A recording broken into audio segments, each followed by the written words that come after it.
إن الحمد لله نحمده ونستعينه ونستغفره ونعوذ بالله من شرور أنفسنا ومن سيئات أعمالنا إنه من يهده الله فلا مضل له ومن يضلل فلا هادي له أشهد أن لا إله إلا الله وحده لا شريك له وأشهد أن محمدا عبده ورسوله صلى الله عليه وعلى آله وأصحابه ومن تبعكم بإحسان إلى يوم الدين أما بعد السلام عليكم ورحمة الله تعالى وبركاته. So we continue in our topic about the belief of the Shia in the Sunnah of the Prophet Muhammad sallallahu alaihi wasallam. So, napaksa natin sa mga nakaraan, ang kanilang mga imams ay alam nila ang mga hindi nakikita, mga bagay na hindi nakikita. At sinasabi nila ang mga revelasyon pagkatapos mamatay ng Propeta Muhammad sallallahu alaihi wasallam ay hindi pa tapos. No? Hindi pa tapos anila pagkatapos mamatay ng Propeta Muhammad sallallahu alaihi wasallam, at marami pa tayong binanggit nung nakaraan.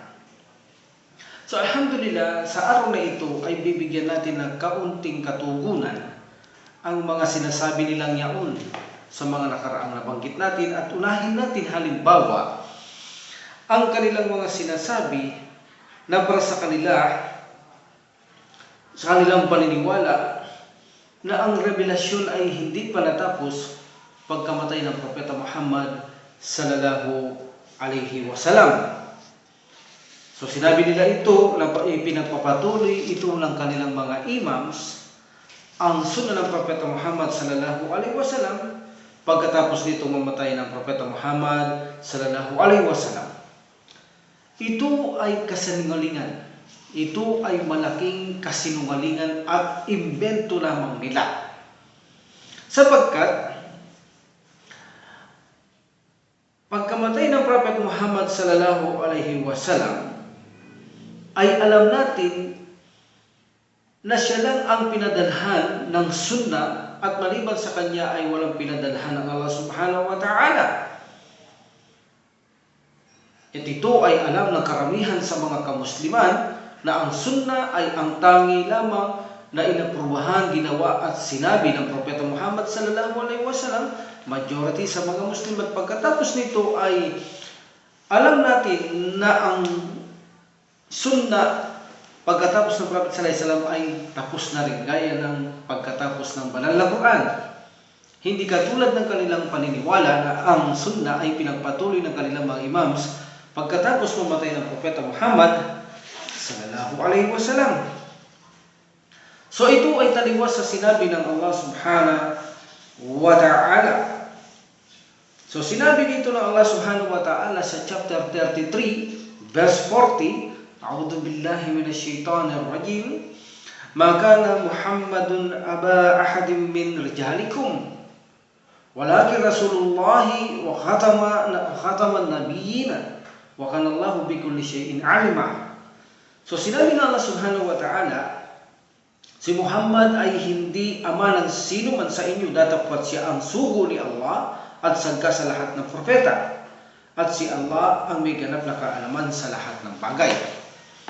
So dito sa aya na ito na sinabi ng mga rapida, ang sugo ay ipinadala, ngunit hindi natapos ang revelasyon. Anila, sa aya na ito, hindi natapos ang revelasyon sa kanya, kundi pagkamatay niya ay pinagpatuloy ito ni Ali pagkamatay ng sugo ng Allah subhanahu wa ta'ala.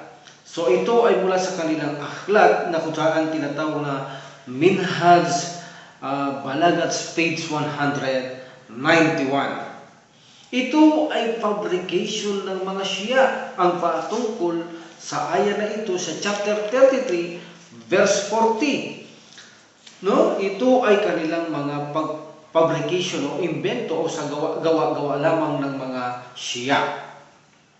Ipinakita nila, pagkatapos mamatay ng sugo, ay ipinapakita talaga nila na hindi pagganap ang revelasyon, hindi kumpleto.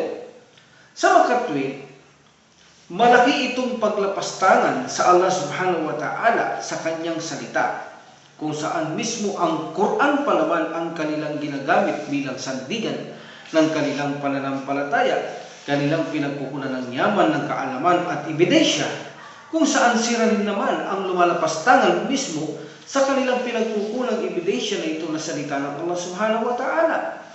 Ito ay taliwas ang sinasabi nila na ang revelasyon o sunnah ay hindi pa tapos pagkatapos ng Propeta Muhammad sallallahu alaihi wasallam, sapagkat malinaw na nabanggit sa banal na Quran na sinabi ng Allah subhanahu wa ta'ala, A'udhu billahi minasyaitanir rajim, Al-yawma akmaltu lakum dinakum. So sabi ng Allah subhanahu wa ta'ala sa banal na Quran, Al-yawma akmaltu lakum dinakum. Anong sabi ng Allah subhanahu wa ta'ala? Igit kumulan sa ating naiintindihang wika. Ang sabi ng Allah subhanahu wa ta'ala, sa araw na ito ay pinerfect ko o ginanap ko o pinaging ganap ko sa inyo ang inyong relihiyon.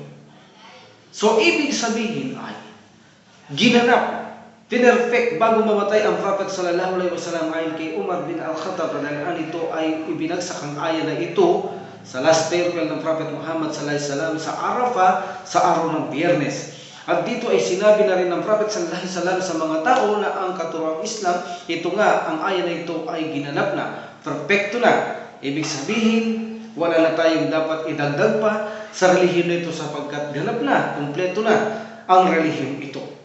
So paano nila ngayon nasabi na pagkamatay ng Prophet Muhammad sallallahu alaihi wasallam, ang sunnah ay ipinagpapatuloy pa ng mga imams?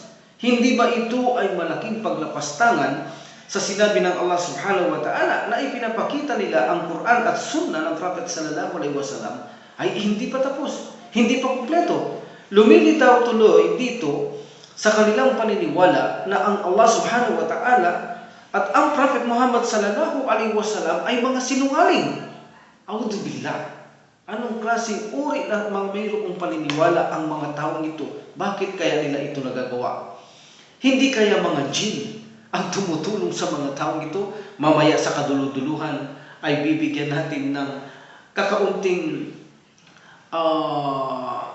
pahapyaw kung bakit nila ginagawa ito. Baka mayroong jinn na nanlilin lang sa kanila kung bakit nila nasasabi ang mga bagay na ito. Gaya ng sabi nila na hindi na ihayag ng sugo ang lahat. Gaya ng nakaraan sinabi natin, hindi niya na ihayag lahat. No? Sapagkat siya ay minsan nagiging abala sa kanyang mga asawa. Ang kanilang tinutukoy dito na magiging abala ay pakikipagniig niya sa mga kanyang asawa. Nagiging abala siya. Ibig sabihin, dahil mahilig sa babae ang Prophet sallallahu alaihi wasallam, ay ipinakita nila na napapabayaan niya ang kanyang trabaho na ipahayag sa mga tao ang revelasyon ng Allah subhanahu wa ta'ala. So dahil dito, anila, ay hindi niya natapos ang mga pinaabot o dapat ipahayag sa mga tao na inutos ng Allah subhanahu wa ta'ala dahil sa kanyang pagiging abala sa kanyang mga asawa. So dito, sa aya ng banal na Quran, kung saan sinabi ng Allah subhanahu wa ta'ala, chapter 5, verse 67, ganito ang sinabi ng Allah subhanahu wa ta'ala, Ya ayyuhar rasulu balagi ma unzila ilayka min rabbik wa in lam taf'al fama balagta risalata. So sabi ng Allah subhanahu wa ta'ala, O sugo, O Muhammad, ipamahagi mo ang ipinanahog sa iyong Panginoon. Ipamahagi mo, ipanaog mo ipamahagi mo ang ipinanaog o ibinaba o inuutos sa iyo ng iyong Panginoon. At kung hindi mo ito gagawin, kung gayon ay hindi mo na iparating ang mensahe. So anila, ang aya na ito ay ipinag-uutos na Allah subhanahu wa ta'ala na iparating ang mensahe. Ngunit anila dahil naging abala siya sa kanyang mga asawa, ay hindi niya ito natupad.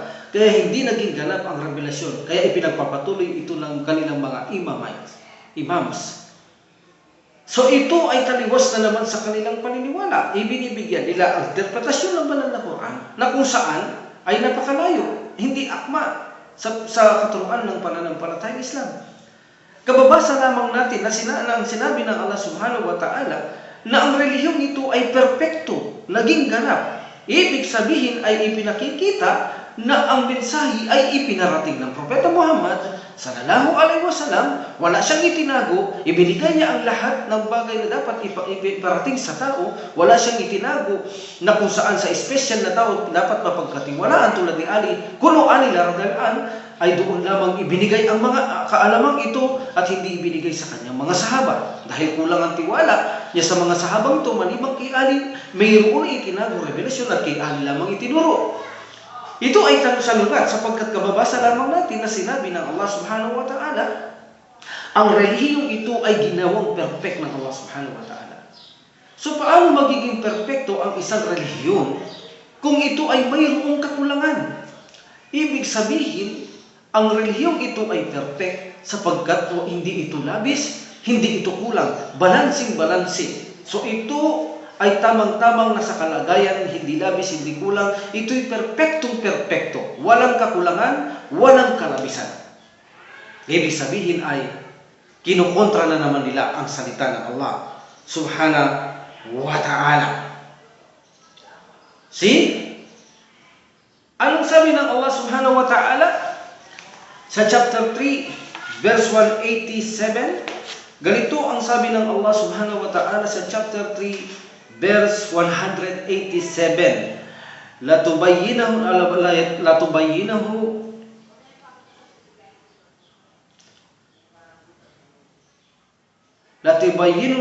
linnasi wa la taktumunahu. So sabi ng Allah Subhanahu wa Ta'ala, gawin mo itong maliwanag sa sangkatauhan at ito ay huwag mong itago. See? Sinabi ng Allah Subhanahu wa Ta'ala maging sa mga naunang binigyang kasulatang aklat.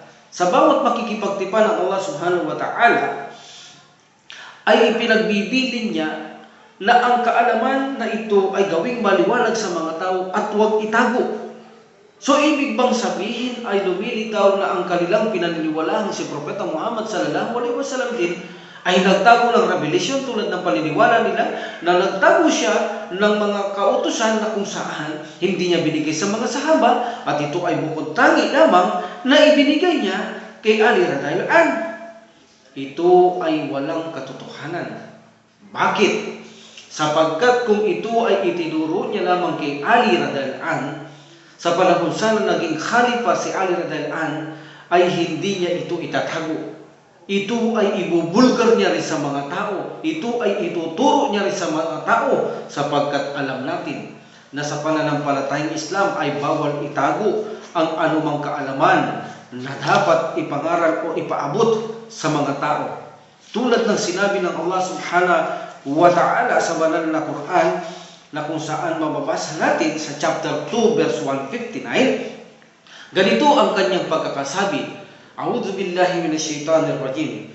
Innal ladzina yaktumuna ma anzalna minal bayyinati wal huda min ba'di ma tabayyanahu lin-nasi fil kitabi ulaika yal'anuhumullahu wa yal'anuhumul la'inun. Sabi ng Allah Subhanahu wa Ta'ala, katotohanan ang mga naglilingid ng mga maliliwanag na katibayan at patnubay na aming ipinahayag. Matapos na ito'y gawing maliwanag o ginawang maliwanag, matapos na ito'y aming itinuro na maging maliwanag sa angkan ng mga kasulatan, sila ang sinumpa ng Allah at sinumpa ng mga manunumpa. So dito makikita natin ang aya na ito. Ito ay Abu Aliyah, kung saan ang scripture na ito, ang aya na ito ay pinatutungkol sa mga ahlul kitab, mga Kristiyano at Hudyo. Ngunit ito in general, kung gagayahin mo ito, ay mananagot ka sa Allah Subhanahu wa Ta'ala ng kanyang sumpa, ay makakamit mo at sumpa ng mga manunumpa. See? Kaya dahil dito, nang mabasa ito ni Abu Hurairah radhiyallahu anhu pagkatapos mamatay ng Prophet sallallahu alaihi wasallam, ang dahilan noon kung bakit marami siyang hadith na inilabas noong pagkamatay ng Prophet sallallahu alaihi wasallam, noong panahon ni Umar bin Al-Khattab radhiyallahu anhu siyang kalipa, nagtataka siya kung bakit lumalabas ang hadith ni Abu Hurairah radhiyallahu anhu. Samantalang hindi nila ito narinig kay Prophet sallallahu alaihi wasallam, kaya noon ay pinagbawalan ni Umar bin Al-Khattab radhiyallahu anhu na magbigay ng hadith si Abu Hurairah, sapagkat nagdududa si Umar bin Al-Khattab. So sabi niya ay concentrate muna tayo sa banal na Quran. So dito ay sinuri naman si Abu Hurairah sa bagay na ito, kung saan napatunayan nga na ito ay perpekto. Kahit ilang taon nakalipas ay alam niya letra por letra ang mga hadith niya na hindi nagbabago, kaya naniwala sa kanya at nakumbinsi ang mga sahaba. So dito tinanong siya kung bakit ba ngayon niya lamang sinabi ito at hindi niya sinabi sa panahon ng Prophet Muhammad sallallahu alaihi wasallam. Ang sabi niya noon ni Abu Hurairah, ang plano ko lamang noon kasama kong Prophet sallallahu alaihi wasallam, ang lahat ng itinuturo niya ay aking lamang isa sa buhay. Ngunit nung mabasa ko ang aya na ito sa chapter 2 verse 159 na kung aking itatago ang kaalaman, ay makakamit ko ang sumpa ng Allah subhanahu wa ta'ala at ng mga manunumpa. So dahil dito ay ngayon ko lang nabasa at ngayon ko lamang ito ipinaabot ang lahat ng nalaman ko sa sugo ng Allah. So ibig sabihin, malinaw na ang sino mang nagtatago ng kaalaman, tulad ng Prophet Muhammad sallallahu alaihi wasallam na itinago at ibinigay ng kay Ali, hindi sa mga tao, maaaring ang aya na ito ay ma-apply kay Prophet Muhammad sallallahu alaihi wasallam. O hindi din kaya kay Ali radhiyallahu anhu na siyang pinagbinigyan ng Prophet Muhammad sallallahu alaihi wasallam ng mga itinago ng mga kaalaman at sa kanya lamang ibinigay, at patuloy din na itinago ni Ali radhiyallahu anhu sa mga tao sa panahon ng Syekh Khalifa halimbawa, ay makakamit niya rin itong sumpa ng Allah subhanahu wa ta'ala at sumpa ng manunumpa. Ibig bang sabihin ay pinalilitaw natin na gusto nating ipasumpa ang Prophet sallallahu alaihi wasallam at si Ali radhiyallahu anhu na kanilang ginagalang bilang mataas na imam? Kaya ang Prophet Muhammad sallallahu alaihi wasallam ay nagsabi sa hadith mula sa Bukhari na isinalaysay ito ni Abu Hurairah radhiyallahu anhu, nasabi ng Prophet Muhammad sallallahu alaihi wasallam, Man su'ila an ilmin fakatamah uljima yawmal qiyamati bilijami minanar. Ang bilijami minanar. Sabi ng Allah subhanahu wa ta'ala, Prophet sallallahu alaihi wasallam, ang sino mang tinanong hinggil sa isang bagay kung saan ay tinatago niya ito, ay bibigyan siya ng tali sa kanyang dila, sa araw ng paghukom. At sinabi din ng Prophet Muhammad sallallahu alaihi wasallam, ang sino mang magtago ng ebidensya, mga proofs or evidence o mga patnubay, no? Ibig sabihin, itinatago natin ang mga ebidensya, proof o mga patnubay.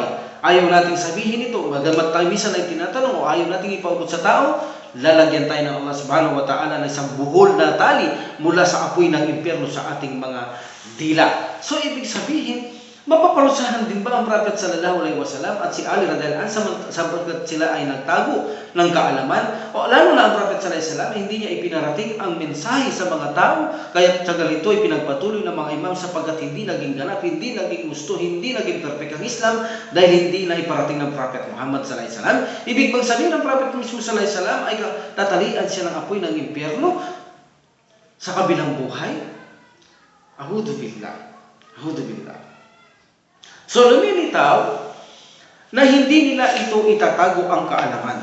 Tulad ng pagkatakot ni Abu Hurairah, ay lalong higit na tatakot ang Prophet Muhammad sallallahu alaihi wasallam at sila Ali radhiyallahu anhu na sila ay parusahan ng Allah subhanahu wa ta'ala kung itatago nila ang kaalaman.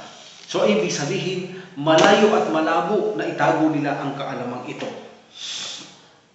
So ganun din, ito naman ay sinuportahan ng Allah subhanahu wa ta'ala sa banal na Quran sa chapter 16 verse 64 na sinabi ng Allah subhanahu wa ta'ala, A'udhu billahi minash shaitanir rajim, wa ma anzalna 'alaykal kitaba illa litubayyana lahum alladhi ikhtalafu fihi wa hudan wa rahmatan liqaumin yu'minun. So sabi ng Allah subhanahu wa ta'ala, at hindi namin ipinadala ang aklat, ang Quran sa iyo, o Muhammad, maliban lamang na iyong maipaliwanag sa kanila ng malinaw yaong mga bagay na hindi nila pinagkakasunduan, at patnubay at habag sa mga taong na sumasampalataya. Ano sabi ng Allah subhanahu wa ta'ala? Hindi ipinadala ang aklat maliban na may paliwanag sa kanila ng malinaw. Malinaw, walang kakulangan. So, ibig sabihin, lumilitaw sa aya na ito, ang Islam ay perpekto na ipaliwanag ng malinaw, na iparating ng maliwanag at malinaw ito sa mga tao. Kaya walang naghanap na paglilihim sa dinul Islam na gaya ng kanilang paniniwala na kanilang mga fabrication iniimbento upang maganap nila ang kanilang mga kagustuhan upang sirain ang Islam. Fabricated lamang nila ito ng mga rapida sapagkat maraming verso sa banal na Quran na mga kanilang binabangga kung mapapansin natin. Kung makakatagpo mo ang mga Shia, talagang hahanga ka sa kanila sapagkat puro halos bersikulo ng Quran ang kanilang pinaninindigan bilang kanilang pinanaligan sa ligang mga batas na kung saan sa kanilang mga aral. Ngunit sila rin naman ang mismo ang sumisira sa katuruan ng banal na Quran. Ngayon ang tanong, kung ang sugo na si Propeta Muhammad sallallahu alaihi wasallam ay nagtago ng revelasyon, nasaan ang mga ito? Nasaan ang mga ito? Ngayon kung ito'y sinasabi nila na ito ay tinuro kay Ali, at pagkatapos ni Ali, ay tinuro naman ito ni Ali sa mga pagkatapos niya, ito ay ibubunyag nila dapat. Nasaan ito? Dapat ibinunyag ito ni Ali, kung ito man ay tinuro niya kay Prophet sallallahu alaihi wasallam sa kanyang pagkakalipa. So nasaan ang mga aklat din na kanilang mga sinasabi? Mga itinuro ng Prophet sallallahu alaihi wasallam sa kanila, nasaan? Alam natin bilang majority ng mga Muslim, sa Islam ay alam natin na ito ay kompleto na. Kaya naman wala silang maipakitang aklat na sinasabi ng maraming aklat, ngunit may mga pamagat, ngunit walang teksto at mga aral o mga batas na sinasabi sa mga nakaraang aklat na ating sinasabi, nasaan ang mga ito? Kung sakali naman na kailangan pa natin ng mga bagay na batas, na kung saan darating si Mahdi na sinasabi nila na sa kanya ang mga batas na ito. Sa makatwid, iniwan pala tayo ng sugo kung saan ay ang umban niyang ito ay iniwan niyang ligaw sapagkat hindi naman pala kumpleto ang pananampalatayang Islam. Ganito ba ang nais nilang maiparating kay Prophet Muhammad sallallahu alaihi wasallam at sa Allah subhanahu wa ta'ala?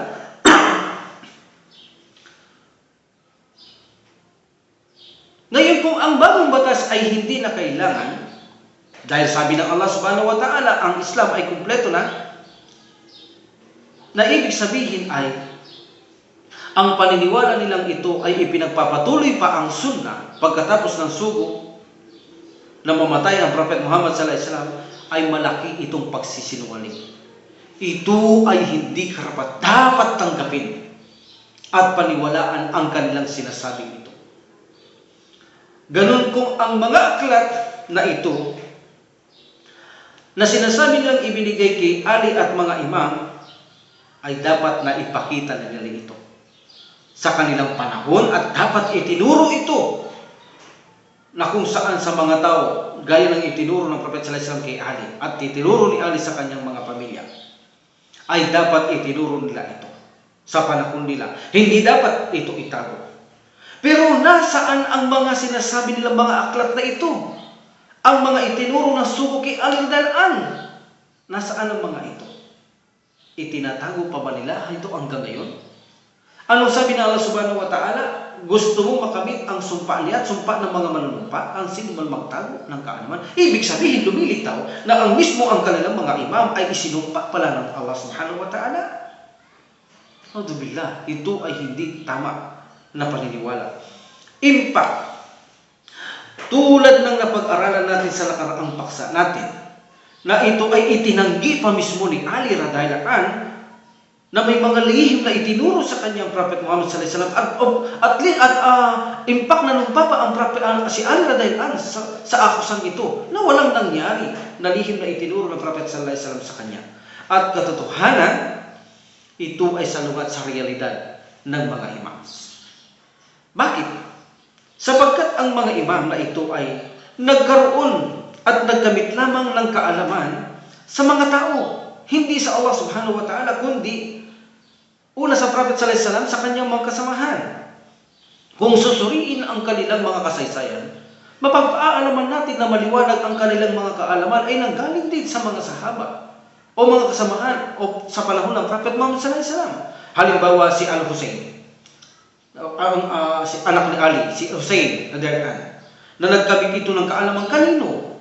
Mula kay Jabir, kanino pa? Kay Anas, kay Aisha, kay Salama, kay Sofia, Ibn Abbas, Marwan al-Hakam, at iba pang scholar sa Madina. So sa kanila siya nagkamit ng kaalaman. So paano natin sasabihin na ang mga imams na ito ay alam nilang lahat ng bagay at alam nilang din nakikita? Gayon si Al-Husayn ay nagkaroon ng kaalaman sa mga tao.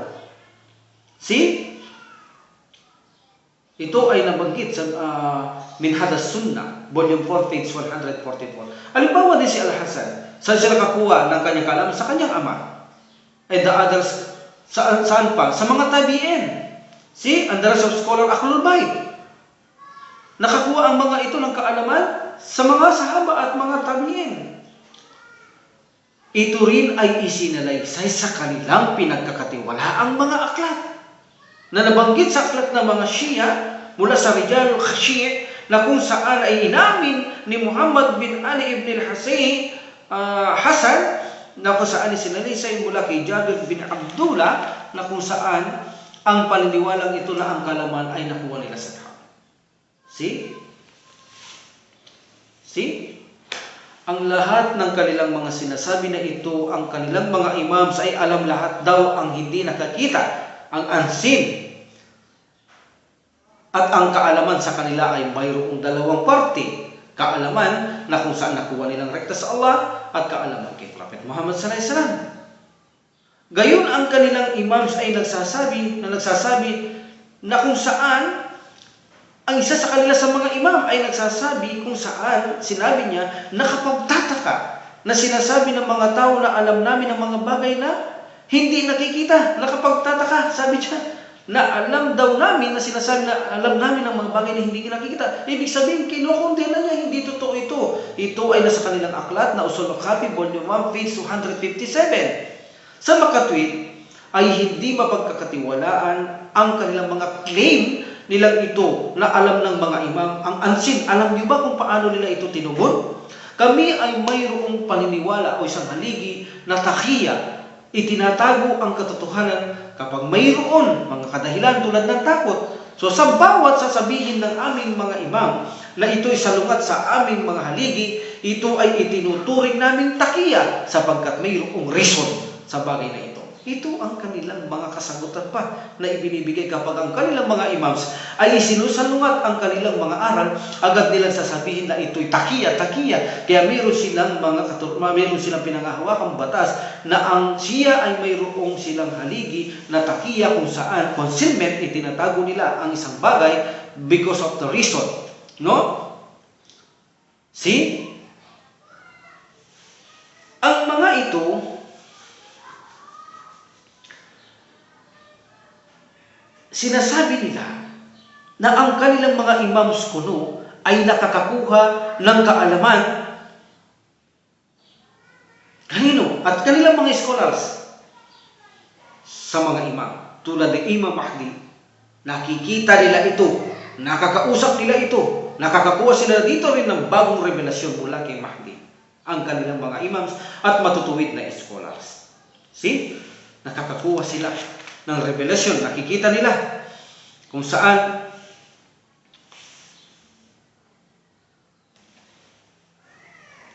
isa alimbawa dito nakilala sa tawag na si Al-Lamah na siya ay nagsabi na nakakatagpo niya si Mahdi at isinalin sa kanya ang aklat sa loob lamang sa buong gabi.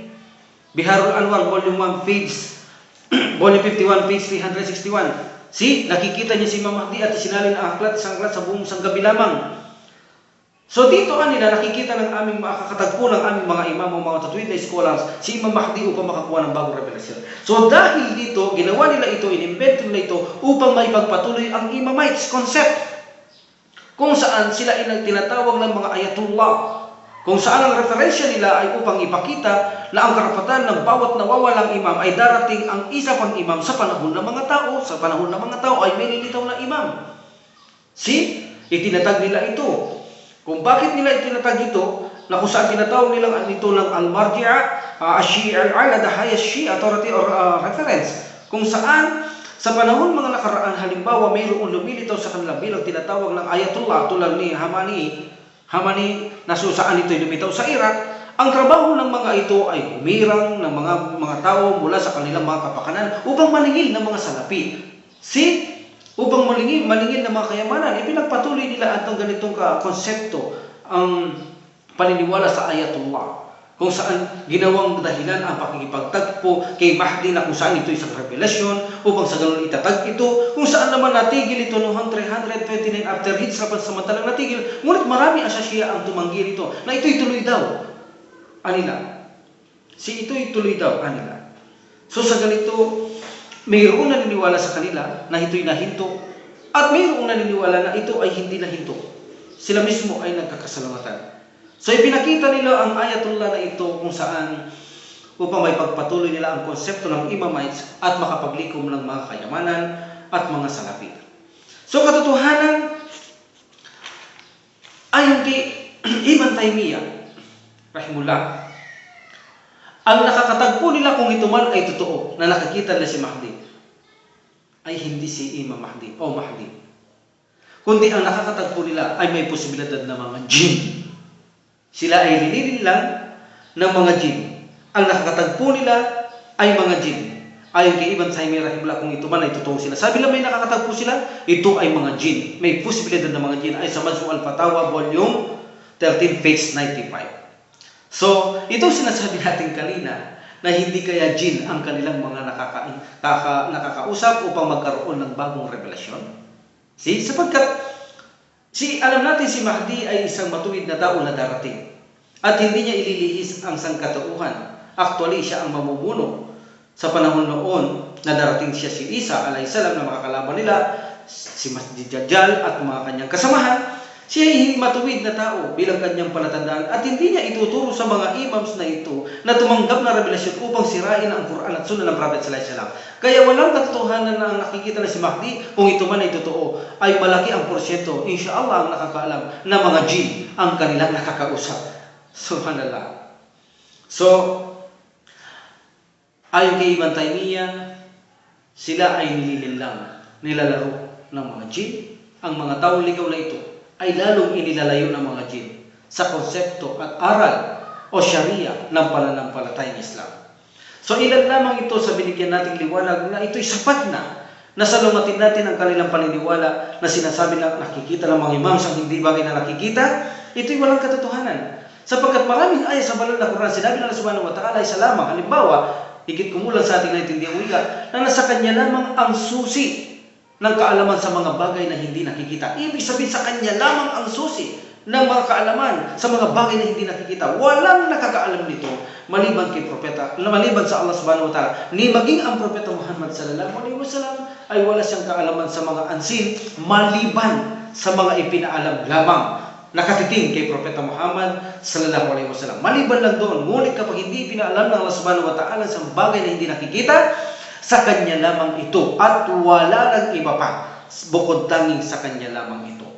So, ito ang paksa natin sa araw na ito sa pagbibigay katugunan sa napaksa nating lesson 8 o part 8 o chapter 8. Sa lesson 9 ito ay binigyan natin ng kakaunting katunggunan, ngunit alam natin na ito ay sapat na upang tayo makumbinsi na ang kanilang mga ginagawang mga patakaran, mga ginagawang mga alibay, mga ginagawang ipinipresenta nilang bilang kanilang mga paniniwala sa kanilang pananalig ay malaking mga kasinungalingan, pandaraya at mga paninira sa aral ng Islam. Wa akhiran alhamdulillah rabbil alamin wa salatu wa salam ala rasulillah subhanakallahumma wa bihamdika asyhadu an la ilaha illa anta astaghfiruka wa atubu ilaik. Assalamualaikum warahmatullahi wabarakatuh.